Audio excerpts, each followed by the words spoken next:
So we do have on the line this morning Chairman of the Tobago Business Chamber, Mr. Martin George. Mr. George, good morning.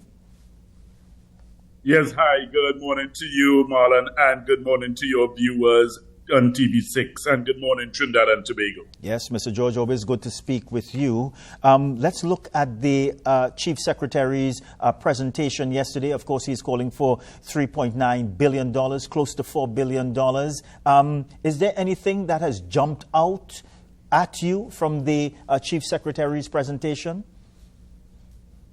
Well, one of the things that I think we must look at, Marlon, and not ignore at all, is the fact that the projected revenues are in the order of $215.9 million. So if this were a standalone economy, and you are presenting a budget where you are saying, look, our projected expenditure is $3.9 billion, but yet our projected revenue is $215 million, then I think that paints exactly the picture of what is the reality for this exercise in sophistry, which they refer to as the Tobago budget presentation. And I make no apologies for describing it thusly, Marlon, because really and truly, it's just numbers game that is played out in the national space each year, because you have a fixed percentage of the national budget that the THA is going to get based upon the Dispute Resolution Commission and the ruling there. All right? So you have a fixed percentage that they are supposed to get. Yes. So it all depends on what figure the national budget is pegged at. We don't know what that figure is. We don't know where within that range of the percentages the Minister of Finance is going to really, peg, the allocation for Tobago. There is nothing that the THA can do to change or influence whatever the Minister of Finance eventually allocates. Usually you see they ask for a figure. When they get much less, it's like they put their tail between their legs and they say, well, thank you very much. I will try and work with that. So, it really makes little sense us going through this exercise year after year, yes, when there are so many factors outside your own control. And when you look at what your revenue is, really and truly, this is a budget where you basically are going with a begging bowl. Yeah. I'm sorry to say that's amounts to, because the thing is, you're asking for 3.9 billion and you're saying, well, look, I am projecting I will make back 215 million. So, I mean, that's not even quarter of a billion. Well, according to the Chief Secretary, if Mr. George would allow me to quote the Chief Secretary, he says, all we are asking for is a measly $5.80 out of every $100 spent. I am certain that all, inclusive of the Prime Minister and the Minister of Finance, will agree that the THA's formal request for a minimum share of 5.8% of the 2025 national budget is reasonable and just. Well, you see, all right, so that's one way of looking at it. But at the end of the day, remember, we're constrained by the figures from the Dispute Resolution Commission anyhow, yeah, if you follow me, right? So yes, we're constrained by those percentages. And once you have that as your parameters that you have to work with, it's really just a question of what the Minister of Finance is ultimately going to allocate, all right? Even if you look at it, Marlon, from a demographic perspective, pound for pound, if you have 60,000 people in Tobago compared to the balance of the 1.3 that makes up the population, it would again show even the allocation is disproportionately skewed in favor of the THA. Because per capita, you are actually allocating more money per capita to Tobago than you do to Trinidad. So, I mean, Mr. Augustine has to be careful when he's making those kinds of comparisons, because it's a two-edged sword. It cuts both ways, because when you do the analysis, if you're looking at 3.9 billion for 60,000 people out of, he said, a projected budget, he thinks, of 65 billion for the national budget for 1.3 billion, then do the math. You will see that per capita, you really are allocating more to Tobago. And there's nothing wrong with that. But what I'm saying is, when he tries to make those comparisons, he has to understand there's a flip side to it that people could throw back at him, So I think what we ought to be looking at is ways to make Tobago more productive from an income and revenue generating capacity. Because if you are talking ultimately, because you hear the talk all the time about, self-determination, self-governance, and, you want to carve your own path, etc., then in the real world of economics, it would mean that there's no godfather or no sugar daddy handing you $3.9 billion every year. In other words, you have to generate your $3.9 billion if it is that you want to be able to spend that. So the thing is, when you look at what you are generating, if you are projecting to generate 215 million, then you basically need to start looking to cut your cloth to suit to adjust it to the material you have. So and then, that, I think, is it safe to say at this time that Tobago is not yet in a position to generate, let's say, the $3.9 billion? Well, I mean, it is clear from the figures he has given, because he is projecting 215 million as projected revenue. You juxtapose that against 3.9 billion. I mean, now, this is not to say that Trinidad and Tobago as a nation isn't in the habit of running deficit budgets. But the gap has never been as wide as it is between the figures for revenue and your budgetary request for expenditure as it is in the THA. So in other words, the national figures, yes, there's a gap. Yes, we run deficit budgets nationally, but it's not of this wide gulf. And this is something that I keep saying, Marlon.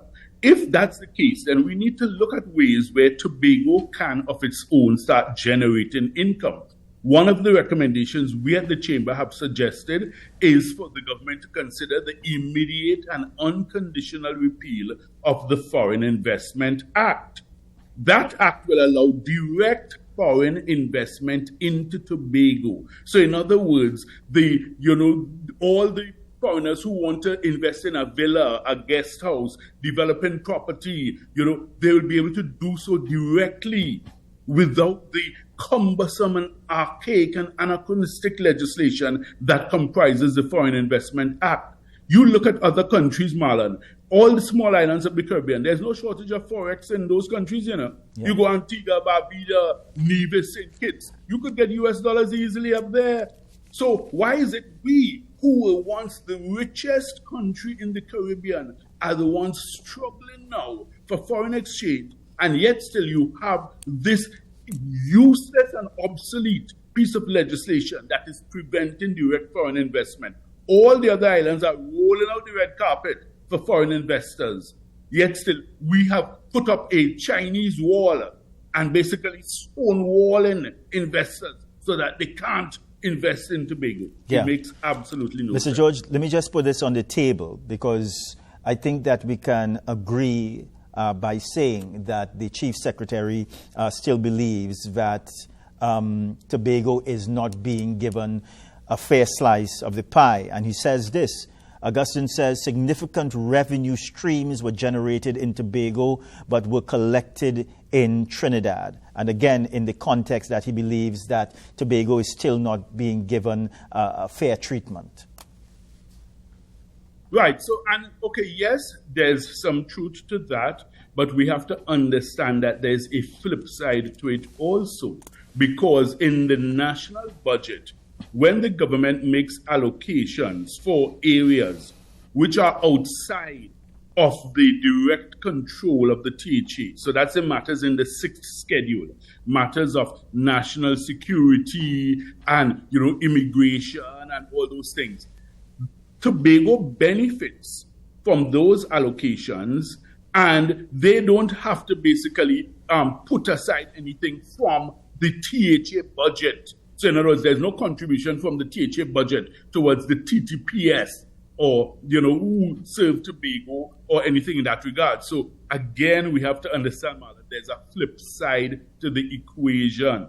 You see? So, while you're saying that, yes, there are revenues collected in Tobago which are not given back to Tobago, if it is that there were to be that full separation, and that's what, some people, they only want to see one side of the equation. They don't want to look at the other side. So they will say, well, okay, yes, you're taking revenues from us, but hey, listen, yes, we're also providing things. Okay, when you think of like TNTech, WASA, and stuff like that, they serve Tobago, but the THA doesn't pay any, funding for TNTech to run in Tobago or to function in Tobago. The THA doesn't pay for WASA to function or run in Tobago. All of that comes through central government, so we have to be fair. That's all I ask in the circumstances, Marlon. Yeah. All I say is, look, let us be realistic and let us be practical. So how do we strike the right balance, Mr. George? How do we do that? Well, that's what I'm saying. So you need to look at this vast disparity in terms of your expenditure and your projected income and start focusing on ways that you can now get Tobago to start generating more funding. Part of it would mean that, look, hey, you have to have a massive increase in your tourism thrust. Another thing I have suggested is that the government should look at making Tobago a duty-free zone and a VAT-free zone. Those are two simple suggestions which, if implemented, Tobago's economy will shoot through the roof. Just think of it, Marlon. If Tobago is a VAT-free zone, every retiree, every person, once they retire, they will say, listen, partners, I'm going to Tobago. I'm going to retire there. Once you keep making it safe and secure, because remember, once you retire, you're on a fixed pension for the rest of your life. You have to manage your monies. So if Tobago is a VAT-free zone, that's the place to live. That's the place to be. It's something that is going to be so attractive. If you do that, then you couple that with making it a duty-free zone. You look at the duty-free zones in Panama, in Curacao, and you see how they have exploded the economy. Panama is a shining star on the world stage in terms of its economy. They are just like going guns. Of course, it's largely fueled by the Panama Canal and the taxes they collect there. But separate and apart from that, they have also managed to diversify their economy. Their tourism is going fantastic. So, there are so many things that we can do. A lot of it involves central government's intervention and legislation. But the point is, these are the discussions we should be having, separate and apart from just, putting out a wish list. Because that's what the budget really amounts to, the THA budget. It's just a wish list. We ought to be saying, look, okay, yes, we know we're constrained by certain parameters. However, these are some other workable solutions that we are proposing, which would help us to make a greater contribution to the national pie. So therefore, when we ask for a bigger slice of the national pie, you will be happy to give us, because you'll say, well, yes, boy, you really brought more to the table than you used to bring before. You therefore are deserving. Yes. Oliver Twist when he says, sir, can I have a little more, please? Martin George, it's always a pleasure speaking with you, and thank you very much for your perspective. Bye for now. Yes. All right.